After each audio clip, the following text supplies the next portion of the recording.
happens when the fourth turning meets fifth-generation warfare.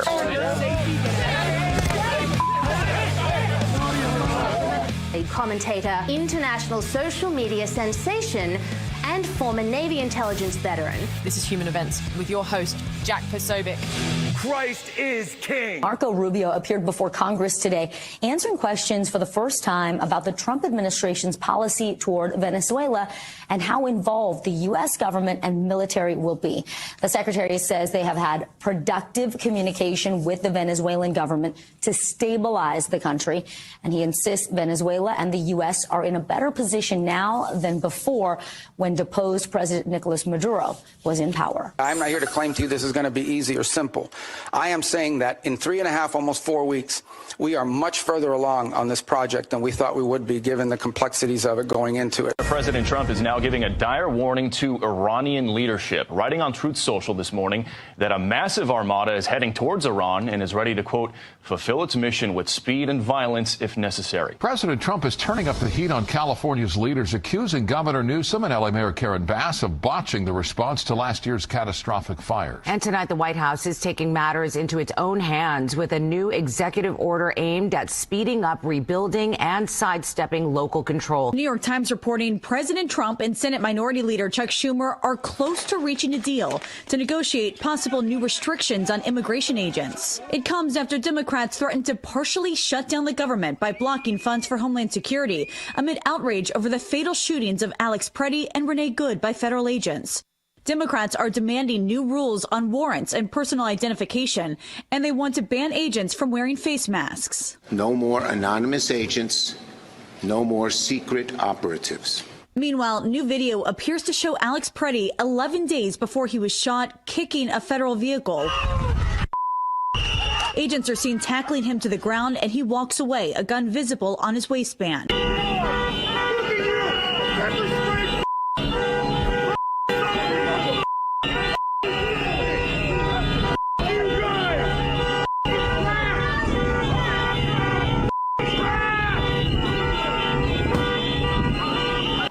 Well, ladies and gentlemen, welcome aboard today's edition of Human Events Daily. We're here back in Washington, D.C., and don't let our B-roll deceive you, because it is a snowy, icy, freezing cold Washington, D.C. The roads here are terrible. I have no idea who's in charge of this. It's absolute chaos on the streets. But one thing where there's even more chaos is in the narrative in Minneapolis that it was completely shattered yesterday. Today is January 29, 2026, Anno Domini. Joining me here in studio is Dr. Charles Cornishdale, a.k.a. the Raw Egg Nationalist. What's up, Brad? It's great to be with you again, Jack. So let me ask you this. We see this video, and guys, as we're chatting, throw up the B-roll a little bit of this new video of Alex Preddy, brought to us, verified by the BBC of all places, very strange there. This completely destroys the narrative, doesn't it? That they were trying to say that this individual was some peaceful nurse rendering aid. He was merely there on the side of the angels, and so many people lied about this. And I think we need to really spend the entire episode talking about all of them. Yeah, I think we should. I mean, it's yet again, it's vindication of our instincts, our basic instincts. We, as soon as that first footage came out of the shooting, it was like, no, this guy, this isn't his first rodeo. This guy is obviously not just a bystander. He's obviously not just a good Samaritan who tried to intervene, to help a woman who was being heinously attacked by immigration agents. No, this guy is a violent person. Is obviously a violent person. Is probably a professional to some degree. Has probably done this kind of thing before. Nope, it was denied until leftists and anti-Trump people were blue in the face, and then look what happens. We get confirmation that this is actually this is actually an unpleasant person. This is was a deeply unpleasant person. You know, he's spitting at immigration agents, kicking and there's something, I'll say this, to me, even in that first footage, there's something in the eyes, there's something in the bearing that I've seen before at so many of these Antifa riots, at so many of these situations where you just know, you've seen it a million times, this look, the rigidity, the way he squares up, the way he launches himself at the officers when they first arrive. And people want to play this game of the freeze frame game, I call it, where they just go through bit by bit like it's a Zapruder film, and you can, but that's not what it's like in reality. There's the sirens and the shrill whistles, and I actually have one of the whistles. I left it home. I should have grabbed it. And this cacophony of sounds created by the agitators to escalate the tensions on the ground. Keep in mind that these agents are not going around looking for protesters. They're going around sweeping for illegal aliens. Well, look, I mean, with the Rene Good case, then what did we see afterwards? We saw the shooting from various different angles, but we also saw footage of Rene Good's wife saying, "I didn't believe you had real bullets. I thought you didn't have real bullets." They're there to escalate. Of course they're there to escalate. They want to escalate. But at the same time, they don't seem to understand the stakes a lot of the time. And so, yeah, I mean, you've been nose to nose with these Antifa people before. Smell to smell. Smell to smell. So we'll be right back. Hold that thought. That's actually just a couple blocks from here, as a matter of fact, up the way, where it's true. They are feral, they are committed, and they are extremely violent. Right back, Jack Posobiec, Human Events Daily with the Raw Egg Nationalist.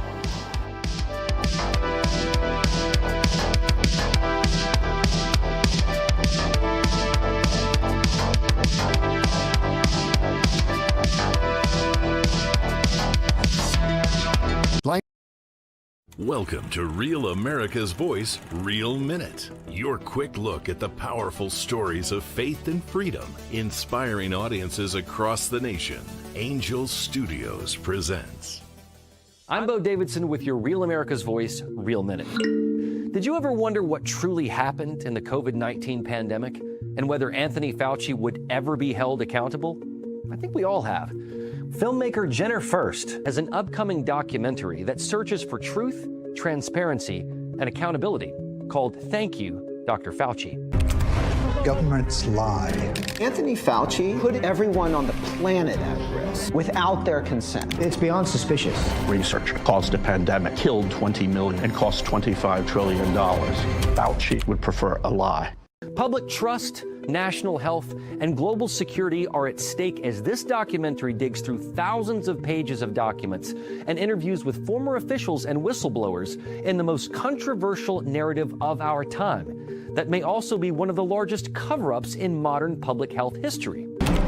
It was the cover. Why would he trade the Chinese the most advanced biotechnology in the world? He's a spy. It's insane. I don't think this is going to be foolproof. Things are going to slip through. Fauci knew and lied repeatedly. Rather than being a partisan hit piece, Thank You, Dr. Fauci is an honest look at the origins of COVID-19 and a potential bioarms race with China. It streams exclusively on Angel Studios app and site starting on October 23rd. And all you need to do is go to angel.com/Rav to stream it. So be ready to watch, question, and share as the quest for truth and accountability continues.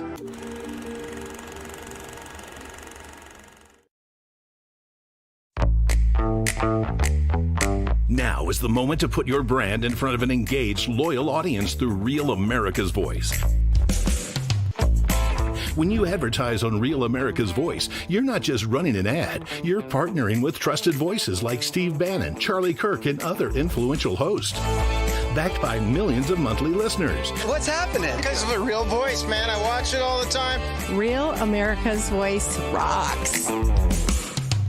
Real America's Voice gives sponsors the chance to put their product front and center, displayed on screen and highlighted by our anchors during exclusive segments and live events.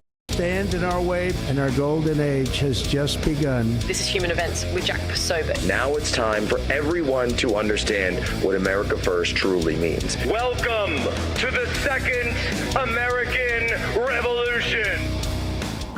All right, folks, Jack Posobiec, we're back live, snowy Washington, D.C. Folks, scammers and criminals raised the stakes last year, and it's only getting worse. Scams are more complicated and harder to catch than ever. AI clones, voices, text, sounds, they sound like your family, your friends. Emails much better at impersonating banks. Much of your information, your name, address, phone number, and even some of your online activities are publicly available right now. It's not hard to find. What's crazier is that there's hundreds of data brokers openly listing your information. It's often how scammers decide who to target and how often identity fraud starts.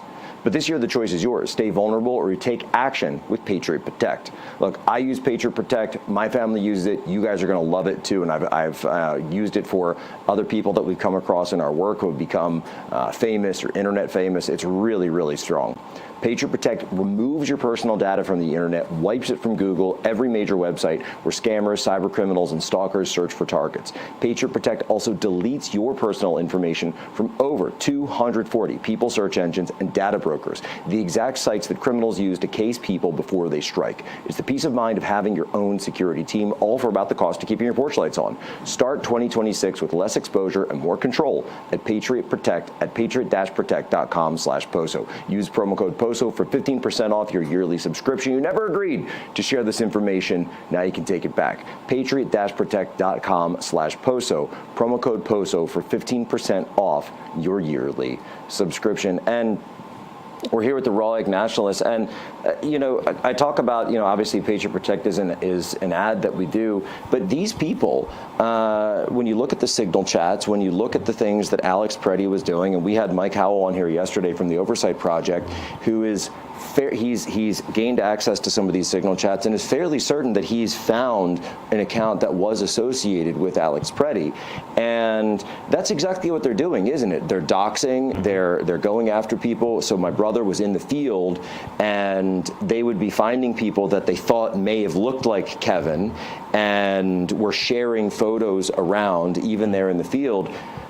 What would they do if they had actually uncovered, say, Kevin or Cam Higbee or Nick Sorter or any of these people? What do you suppose an Alex Preddy who comes there? Remember, we were told originally, oh, he's just got his gun for the Second Amendment purposes. He's just got it. And by the way, how was it that in the state of Minnesota, he was able to keep his permit even after assaulting and attacking federal agents the first time? Because we were told this was a guy who had no criminal history. We were told this was a guy who was on the side of the Angels, and yet we see him attacking these agents, I should say, border guards, and he is able to keep that. The entire media told us that he had no criminal history. We can see his criminal history on video. What is going on in Minnesota? Why didn't Tim Walz and Jacob Frey enforce their own laws? And Ren, I'll cut it back to you, because I think they're protecting these people. Yeah, of course they're protecting these people. And I think, when you said who was that like, I mean, I'll tell you who Alex Preddy reminds me of, actually, is that Joseph Rosenbaum, one of the guys who tried to kill Kyle Rittenhouse. Shoot me. Yeah. Assault me. It's exactly the same language. And what did Joseph Rosenbaum do? He tried to disarm Kyle Rittenhouse and wanted to kill him. He wanted to kill him simply for being in Kenosha and trying to protect a business from being burned down. Which, by the way, not very far from Minneapolis. Exactly. No, I mean, it's all linked. I mean, there is a very distinctive MO that Antifa has, and there is a very distinctive way, actually, that the Democrat Party and the left, the organs of leftist government, utilizes groups like Antifa and these people on the ground as foot soldiers, as a paramilitary, and that is what they are. And there's compelling analysis. There was a thread on Twitter, actually, by a chap called Eric Schwalm, I think, about, and he was a warrant officer, I think, in the Special Forces and he talked about, the similarities between what has been happening in Minneapolis, and what he saw in Anbar province in Iraq and Afghanistan. The same kinds of organization, the same kinds of division of labor, where you have people who are spotters and they're watching, and you have checkers. And what people have to know about these spotters is that, so I actually met with James O'Keefe yesterday after the show, and he was telling me, he said, Jack, they're in cafes, they're in hotel lobbies, sometimes they work in the hotels, sometimes they work in the restaurants, they're on every block, and they're spread throughout the city so that, when there's a convoy, boom, they come up. So Alex Preddy, that morning, he's not, walking down the street minding his business. No, he's on duty. He's on duty as one of these active spotters, and that's why he's the first on the scene. So for people to say, he just showed up to a protest. No. He showed up to disrupt the operation. He showed up to do his job. To do his job, exactly. The protest, the riot, all of that came after the fact. And I think to go back to the Renee Good thing, her wife. Freudian slip there. Her wife. Or you could even say street wife, because actually there's no record of them actually being married. Quite. But her partner, her wife, had been that week to an organized, it was a Zoom session, I think, but it was nevertheless an organized training session on how to disrupt ICE operations using vehicles. I mean, this is organized. I mean, it's of course, the tactic that we see, and we'll have Will Chamberlain on here in a minute who knows about this. One of the other tactics is the de-arrest. Yes. So when he sees an ICE officer, an ICE agent going towards, whether it's a woman, a fellow comrade, a neighbor, right? Barack Obama's word, that's the new word, the neighbor, right? Tovarish. The new word is de-arrest. So we're going to go and disrupt even the arrest. That's what he's doing when he's going over with the woman.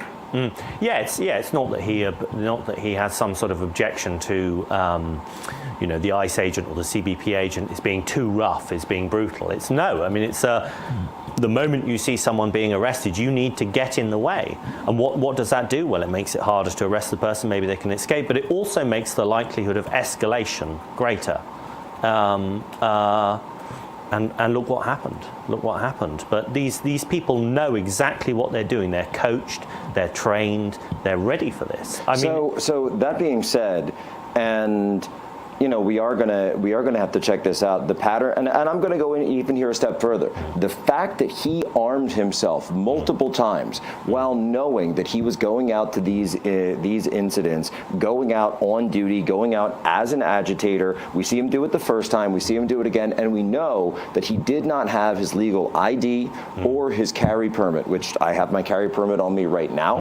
I'll leave it to you to figure out whether or not I'm armed, and I've got my ID on me right now, and that if you're going out to lawfully carry, you will carry those things. Yeah. He did not do that either time. No, and that's, again, I think as far as we know, for the first time, I should say. That was another parallel, I think, with the Rittenhouse thing, right? I think it was Gage Grosskreutz was... He was expired. He was armed, he had a pistol, he was advancing on Kyle Rittenhouse to execute him on the floor. Yes. But no, he wasn't. He didn't have a permit. He wasn't legally. He had an expired permit, if I believe. So do you?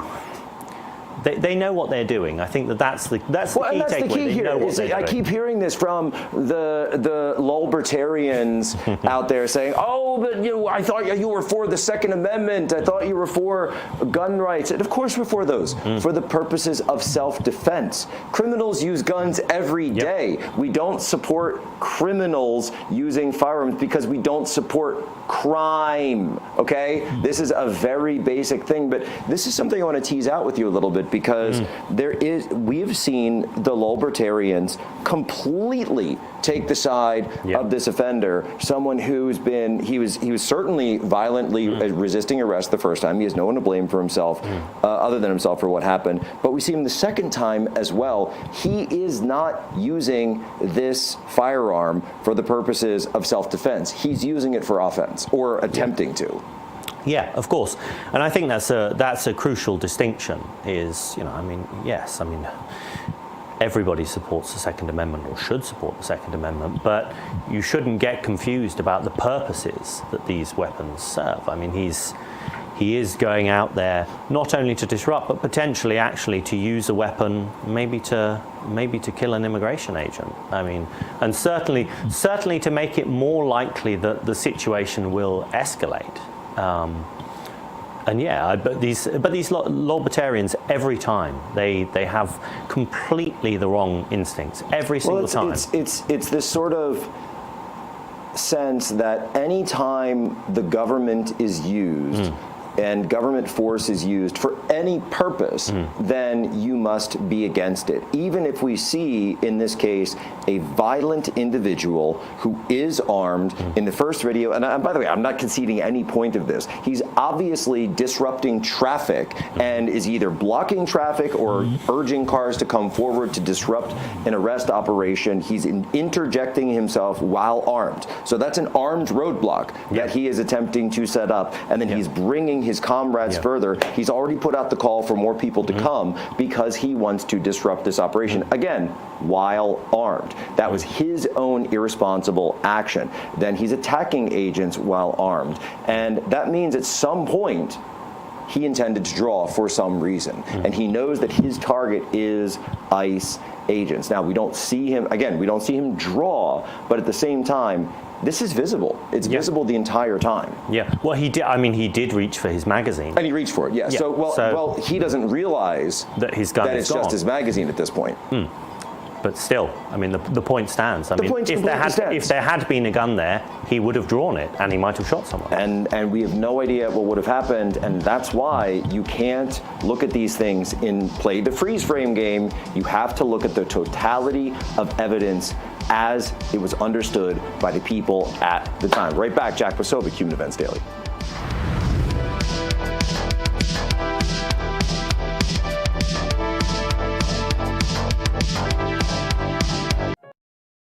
Welcome to Real America's Voice, Real Minute. Your quick look at the powerful stories of faith and freedom, inspiring audiences across the nation.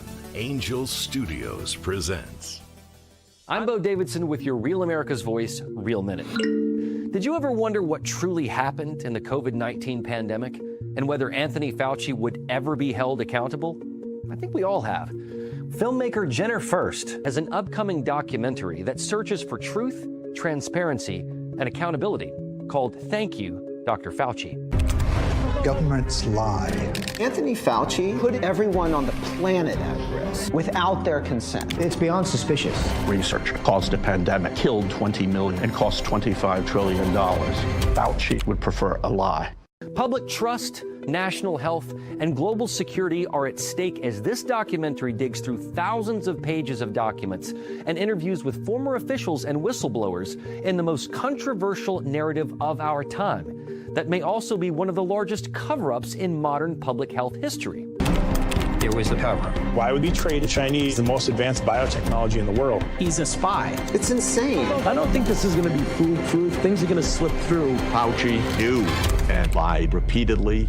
Rather than being a partisan hit piece, Thank You, Dr. Fauci is an honest look at the origins of COVID-19 and a potential bioarms race with China. It streams exclusively on Angel Studios app and site starting on October 23rd. And all you need to do is go to angel.com/Rav to stream it. So be ready to watch, question, and share as the quest for truth and accountability continues.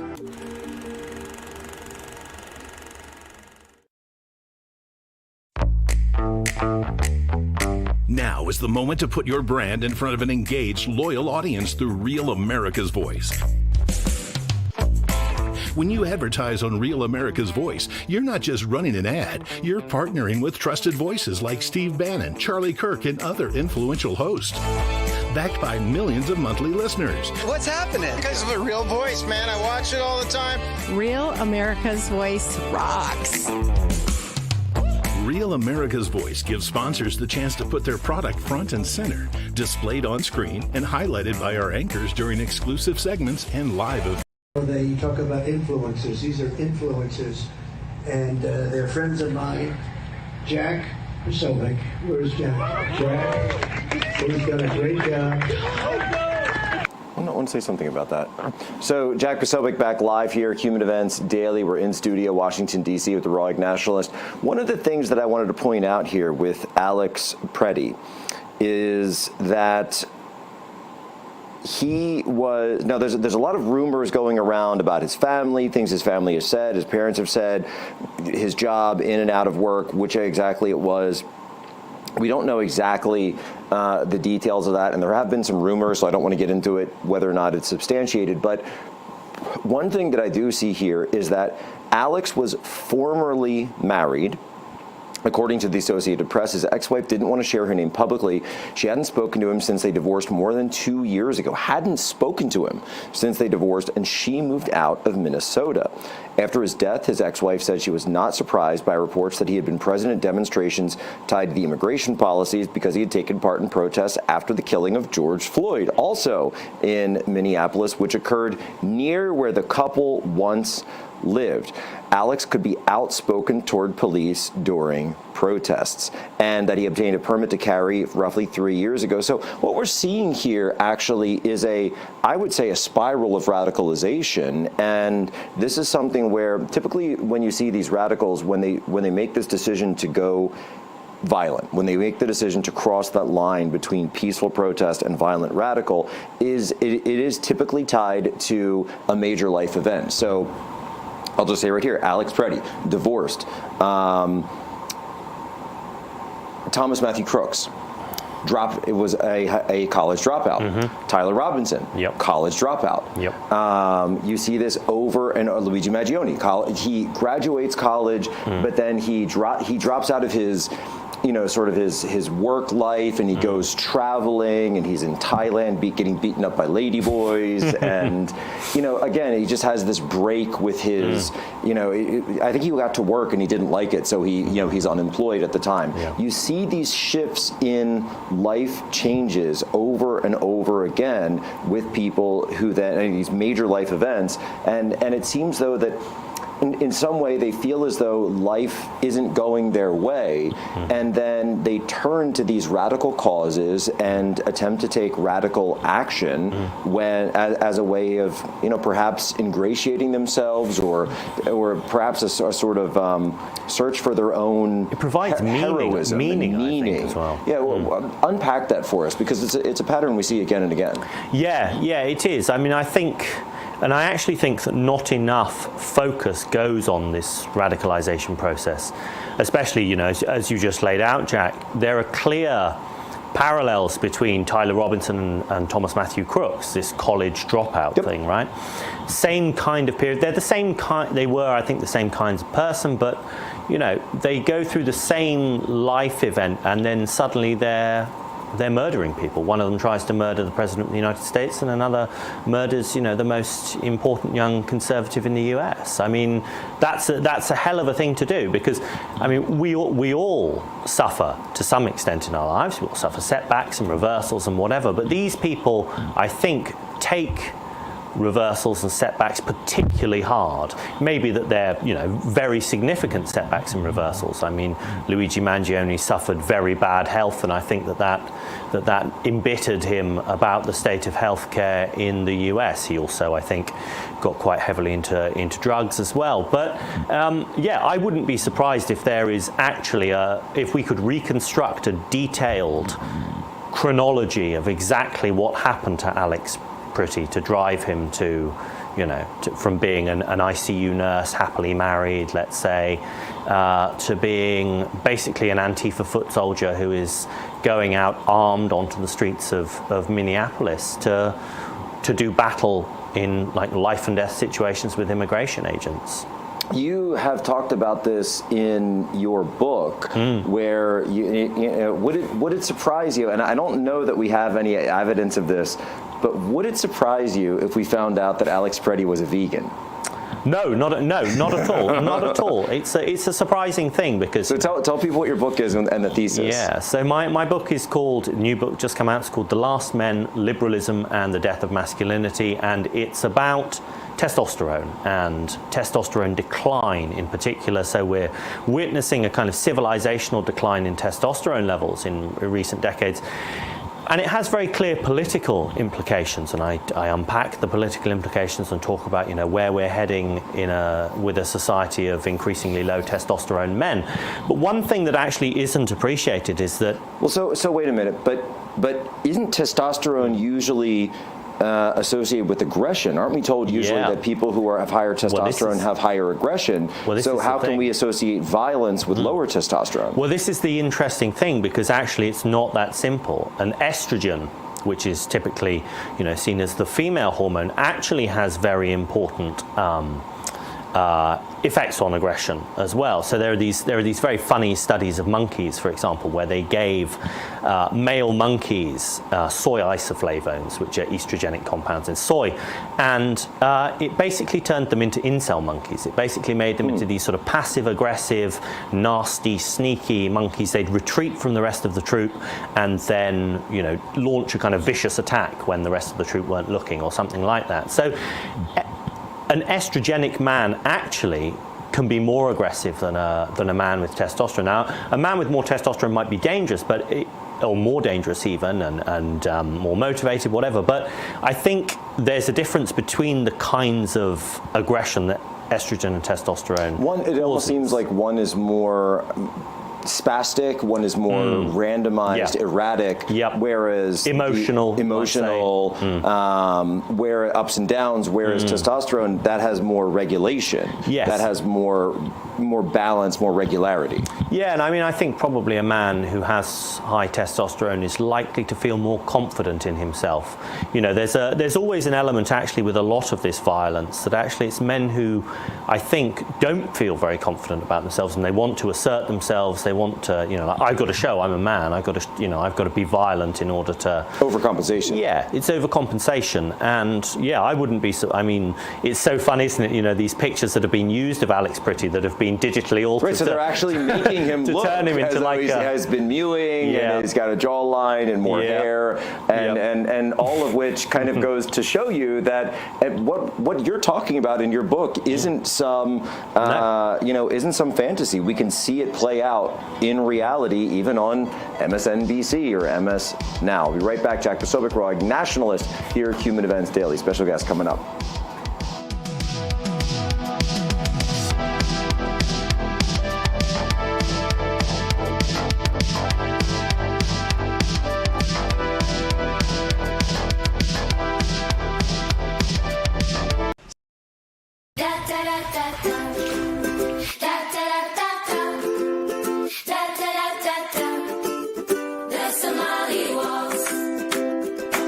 Minnesota's headlines are getting wild. Tim Walz and Ilhan Omar are being accused of massive fraud, and it's so bad, all you can do is laugh at this point. So from Real America's Music, the label that brought you the #1 hit, Anthem of the Free, comes a brand new song from singer-songwriter Natasha Owens, The Somali Waltz. Let's make the music industry mad and run this to #1. Scan the QR code or search The Somali Waltz on iTunes and buy it right now. The Somali Waltz, available everywhere.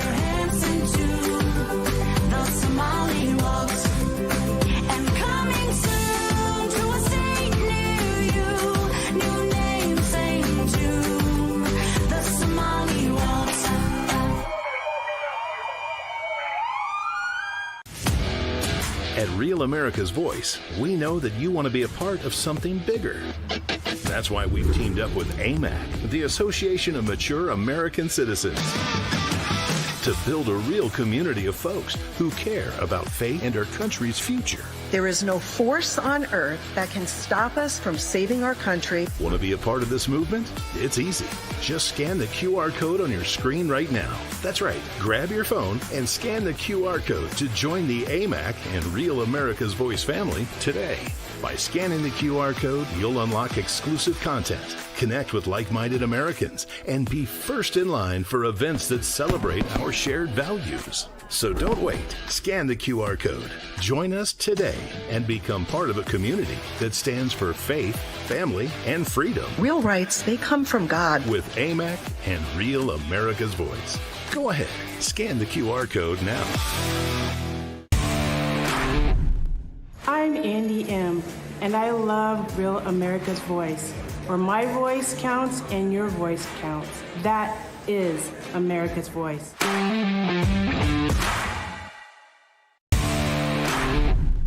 Hi, this is Kelly Renee from Northern California Hills, MAGA country. The reason I watch Real America's Voice is for the faith, the family, and the freedom. Giddy up. Where's Jack? Where's Jack? Where is he? Jack, I want to see you. Great job, Jack. Thank you. What a job you do.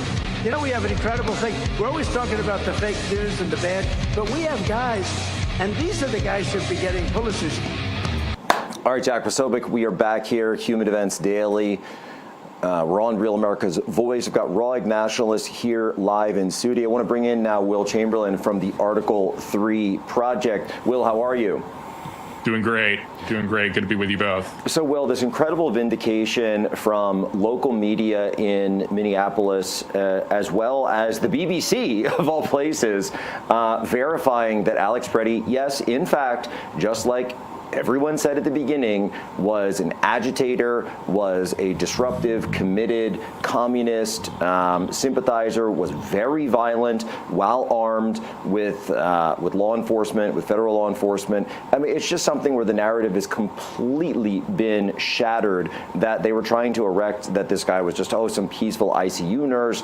There's AI video now, AI pictures going around, not just looks maxing him, as Ren was just talking about in the last segment.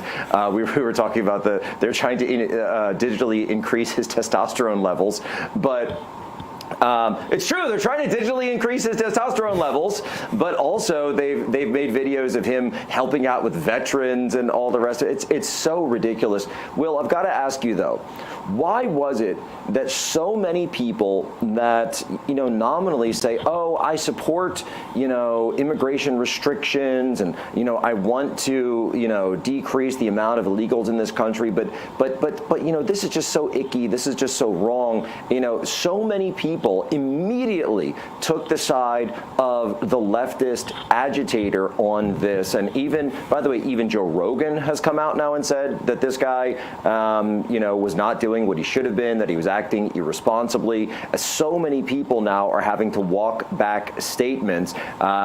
Certain individuals running around calling me a hypocrite, saying, Jack was just a peaceful guy. No, he wasn't. No.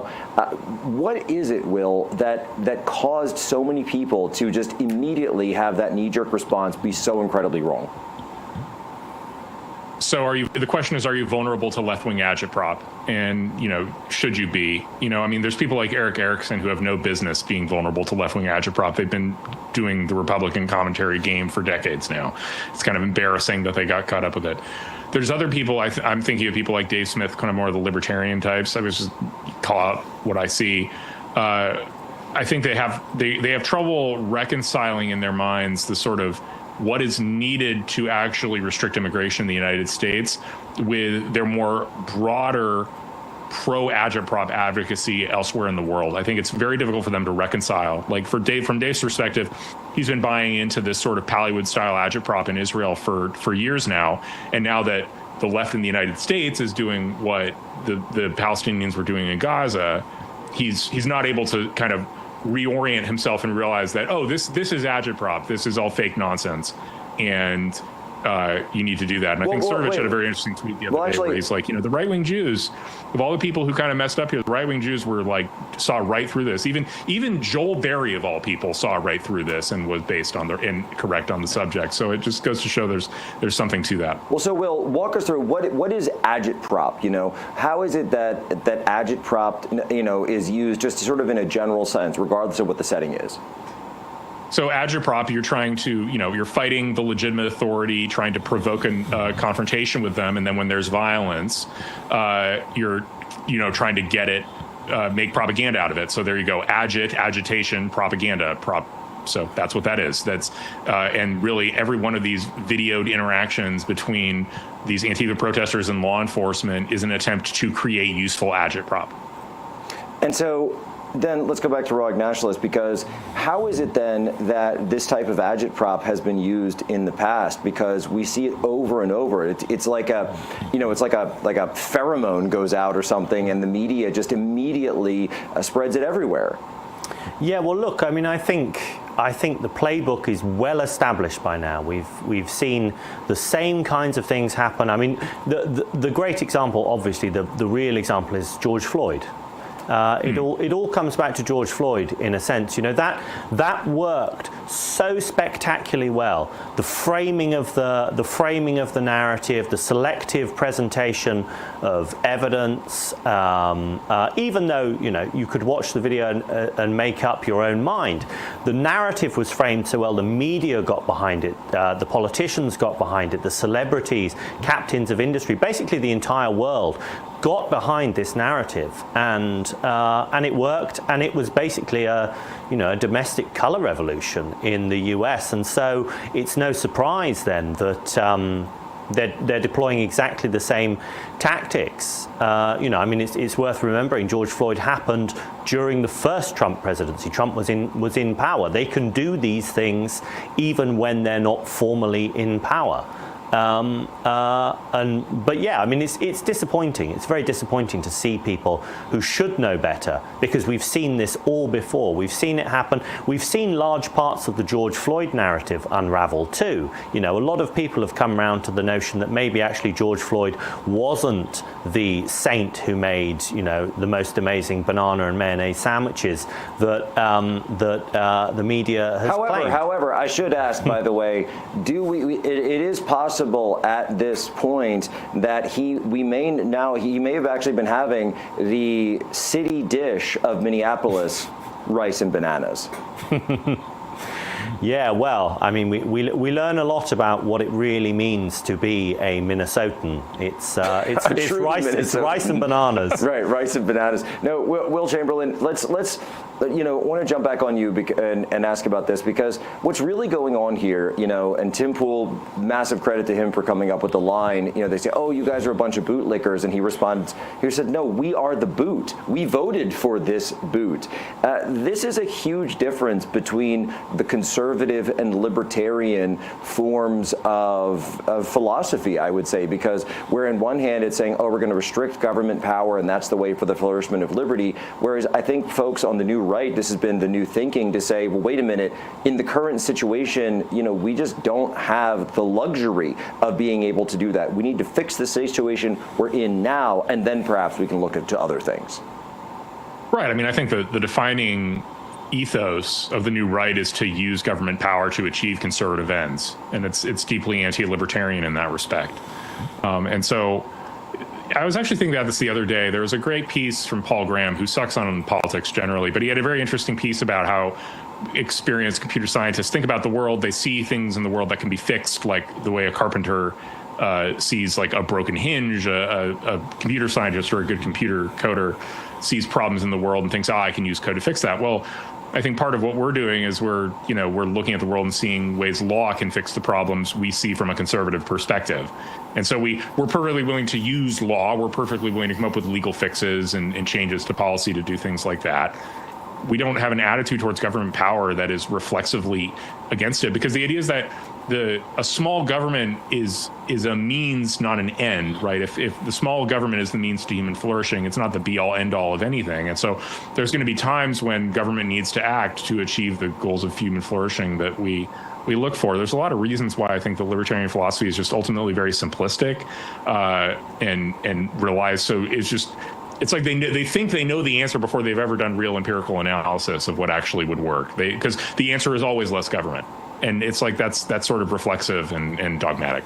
And I'll toss it back to Ren here for a second. So what happens if we say, oh, we shouldn't use government power because what if the left uses it against us in the future?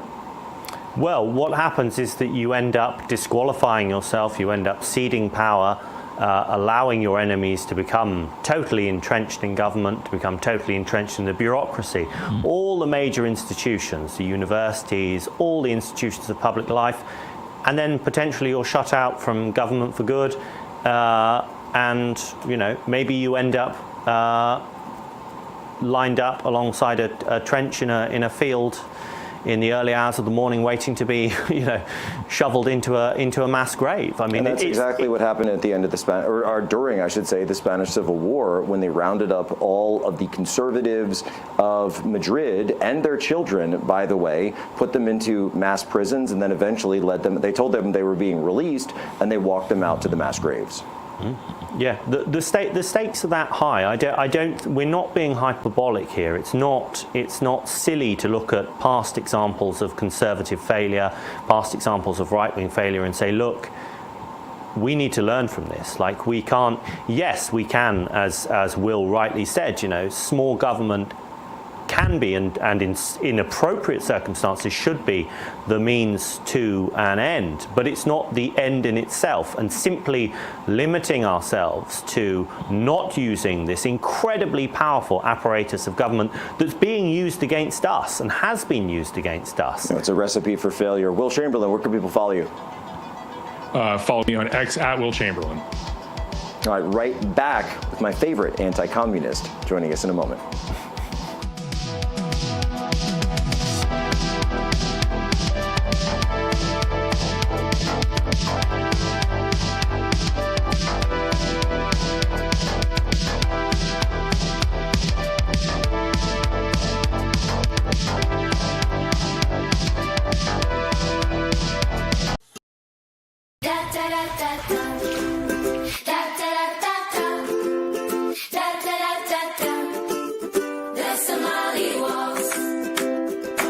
Minnesota's headlines are getting wild. Tim Walz and Ilhan Omar are being accused of massive fraud, and it's so bad, all you can do is laugh at this point. So from Real America's Music, the label that brought you the #1 hit, Anthem of the Free, comes a brand new song from singer-songwriter Natasha Owens, The Somali Waltz. Let's make the music industry mad and run this to #1. Scan the QR code or search The Somali Waltz on iTunes and buy it right now. The Somali Waltz, available everywhere.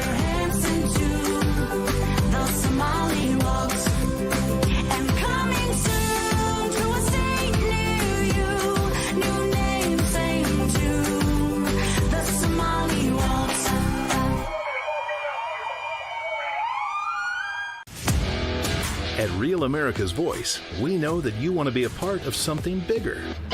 That's why we've teamed up with AMAC, the Association of Mature American Citizens, to build a real community of folks who care about faith and our country's future. There is no force on earth that can stop us from saving our country. Want to be a part of this movement? It's easy. Just scan the QR code on your screen right now. That's right. Grab your phone and scan the QR code to join the AMAC and Real America's Voice family today.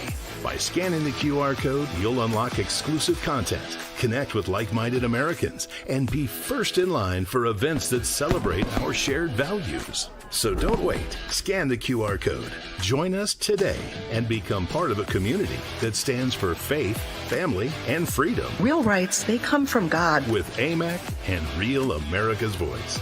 Go ahead. Scan the QR code now. I'm Andy M., and I love Real America's Voice, where my voice counts and your voice counts. That is America's Voice.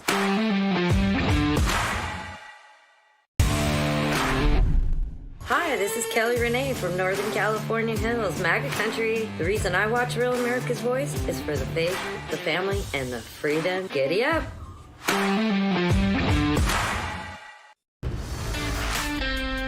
Jack is a great guy. He's written a fantastic book. Everybody's talking about it. Go get it. And he's been my friend right from the beginning of this whole beautiful event. And we're going to turn it around and make our country great again. Amen. Jack Posobiec, we're back live here with the Raw Egg Nationalists in studio, Human Events Daily. So I wanted to get on because people are telling me, they say, oh, well, you know, people are saying that the heavy-handed tactics of the administration, they're just getting too strong. It's getting out of hand. You know, they've run their course. So I said, all right, you know, let's get on a female perspective, someone who, by the way, lives in the area, not far away from the city of Minneapolis. It is, of course, my favorite anti-communist, Evita Duffy. Hey, Jack, thanks so much for having me. So let me ask you about this. You and your husband, you're not far from, who was just on the show the other day, are not far, of course, from Minneapolis. You've seen all this. You personally covered the riots in Kenosha. What is your sense of these illegal raids? Where's Gen Z at it when it comes to polling? You know, do they want to see the mass deportations continue, or do they want a de-escalation and some kind of pause? So first and foremost, there are millions of Americans across the country who voted for President Trump, who voted, therefore, for mass deportations, and are being defrauded out of their vote by psychopath Antifa Karens in Minneapolis. People in St. Croix County, which is 20 minutes from Minneapolis, voted for President Trump. The people of the 7th District of Wisconsin, which borders Minnesota and therefore Minneapolis, voted overwhelmingly for President Trump. We see the problems that Minneapolis lets in with their toleration of illegal immigration spill into our communities. So because a bunch of crazy people in Minneapolis, encouraged by the government officials, are trying to subvert ICE, confront ICE, we don't have a country anymore. That's completely unjustified. And Gen Z, I mean, it's fascinating. You're seeing a lot of young people confront ICE in the streets, but I'm also noticing a lot of millennials. If you ask young conservative Gen Zers, immigration is the number 1 or 2 issue. And that's because mass immigration devalues American labor. No one is hurt more by the devaluation of American labor than young Americans. So this is a winning issue for young people, for Republicans, for Trump, and I hope they stick with it. And so the question, I suppose, is more, I guess, now let me ask you the question of like the optics. You know, are there some people who say, well, the optics aren't good, we don't want to see this, we want to get rid of Bovino, we want to get rid of these raids, these sweeps, and they would prefer it to be done in some, I don't know, magical fantasy, wave a magic wand, and they all go home? Well, they're making it that way, Jack. I mean, it's being self-presented as horrific, as a Nazi regime, right? And you guys talked about this a little bit before, the way that they are lying about. Vita, I have to give you a pause on that, because Stephen Colbert says we're not allowed to call them Nazis anymore because that would be offensive to the Nazis. We're Jewish Americans need to come out and rebuke it. I mean, it's absurd that we're going to say ICE is worse than the Nazis. Like, what are we even doing right now? And of course, the left always gets away with that kind of rhetoric. They always paint people who are agitators, who are breaking the law, as somehow victims. That's the migrants. That's also the radical lefties who are confronting ICE in these cities. They did it with George Floyd. They also did it with Jordan Neely. If you remember, that was an incredible altercation with Jordan Neely and a young former veteran. He was presented as a child, as a young black child. No, the guy was a man, a black male man who was schizophrenic, had a history of drug abuse, clearly was having an episode. They lie about these situations all the time to garner sympathy for the agitators, for the criminals, and the victims are always law-abiding citizens. Well, and you see this again and again take place. Raw Ignash, let's throw it to you for a second, because this is a form of anarcho-tyranny, isn't it? What is anarcho-tyranny? Well, anarcho-tyranny is a term that Sam Francis came up with in, I think, 1991, 1992, to describe the way in which chaos is controlled, directed, weaponized by government against the citizens in order to control them, basically. You know, so what you have is low-level crime is tolerated and encouraged. Criminals are given lenient prison sentences or just let off altogether, as a way actually of maintaining this kind of endemic crime, terrorizing the middle classes in particular, squeezing the tax-paying classes harder and harder, and basically kind of scaring them straight. And it's something that, I mean, you can think of untold examples in America today. It's a very, very pervasive way. Let's just use the example that Evita Duffy is talking about, because she's saying that you have these millions of tax-paying, middle-class Trump voters who are now being disenfranchised because of the chaos that is being used. The Karens who are, again, suburban moms who have been so radicalized that they're willing to conduct ISIS-style vehicular assaults on federal officers.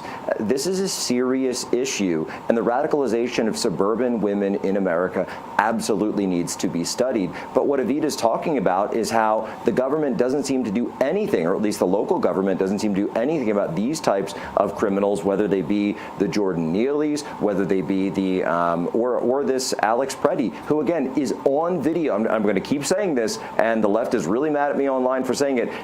He was on video committing crime, and the state of Minnesota, the city of Minneapolis did absolutely nothing to him. They did not revoke his concealed carry permit, so there were, or even face charges, as far as we're told, because we're told he was no criminal history whatsoever. Evita, this is exactly what you're talking about, isn't it? This is how the people in power squeeze out the middle class, by using these agitators, using this criminal class at the bottom, and then essentially giving them a free pass. This is so key, Jack. The violence and the chaos is intentional, and it's not being caused by ICE, it's being encouraged by Democrat leadership. Just a few years ago, we saw this in 2020 on a mass scale. I was on the ground in Kenosha, Wisconsin. Governor Tony Evers sent more National Guardsmen to a Milwaukee Bucks game than he did on the first night of rioting in Kenosha. He let the city burn for 3 days before he accepted federal help from President Trump. He did that on purpose because he believed that the riots were politically beneficial for Democrats. It's always intentional. They always use fear to try and strangle law-abiding citizens out of justice, out of law and order, out of what they voted for, which is, of course, President Trump and mass deportations. And I'll toss it back to Rog Nationalist. So when you're in a situation like this, how do you get through it? How do you overcome it? How do you, as a citizenry, how do you stand up to the agitprop? Well, I mean, I certainly know what you don't do as an administration. You don't back down. I don't think you can back down from this kind of violence.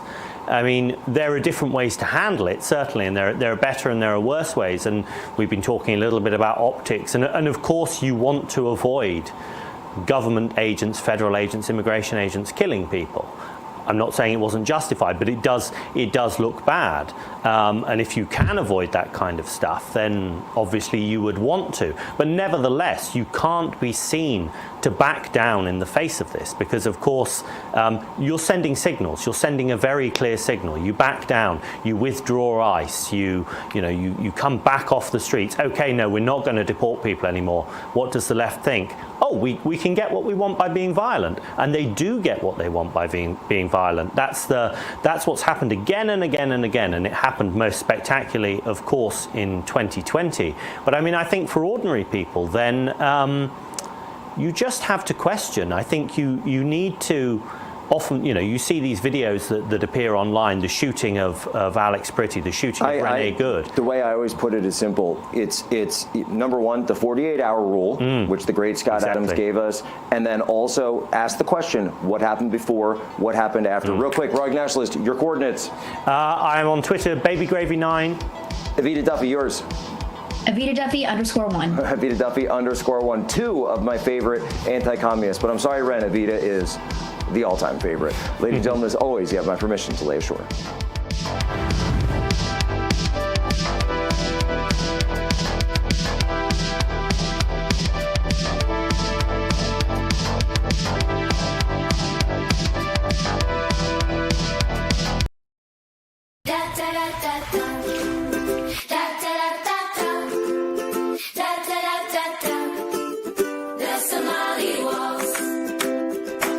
Minnesota's headlines are getting wild. Tim Walz and Ilhan Omar are being accused of massive fraud, and it's so bad, all you can do is laugh at this point. So from Real America's Music, the label that brought you the #1 hit, Anthem of the Free, comes a brand new song from singer-songwriter Natasha Owens, The Somali Waltz. Let's make the music industry mad and run this to #1. Scan the QR code or search The Somali Waltz on iTunes and buy it right now. The Somali Waltz, available everywhere.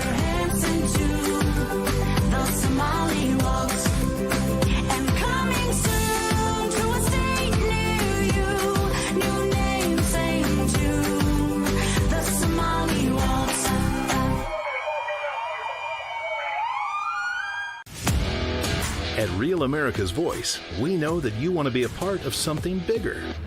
That's why we've teamed up with AMAC, the Association of Mature American Citizens, to build a real community of folks who care about faith and our country's future. There is no force on earth that can stop us from saving our country. Want to be a part of this movement? It's easy. Just scan the QR code on your screen right now. That's right. Grab your phone and scan the QR code to join the AMAC and Real America's Voice family today. By scanning the QR code, you'll unlock exclusive content, connect with like-minded Americans, and be first in line for events that celebrate our shared values. So don't wait. Scan the QR code. Join us today and become part of a